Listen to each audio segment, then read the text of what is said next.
Hello mga be! Alam ninyo ba na ang Photo Voice ay pwedeng gawing data collection tool sa isang qualitative research? But wait, ano nga ba ang Photo Voice? Ang Photo Voice ay isang data collection tool na kung saan gumagamit ang mga kalahok ng mga litrato na sila mismo ang kumuha at pumili upang pagnilayan at talakayin ang mga dahilan, emotion, at karanasang nauugnay sa kanilang mga napiling imahe. Nagbibigay daan ito na maipahayag ang kanilang mga karanasan at pananaw sa pamamagitan ng fotografiya, na nagiging daan para sa mas malalim na pag-unawa sa research problem.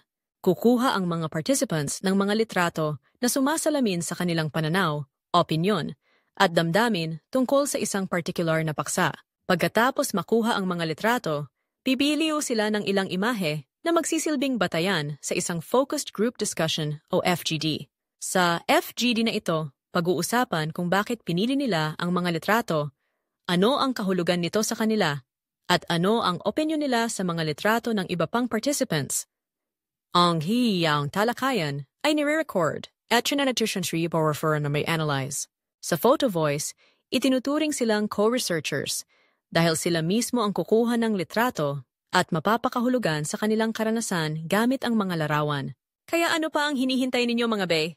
Gamitin na ang Photo Voice sa inyong qualitative research. Hanggang sa muling video! Salamat!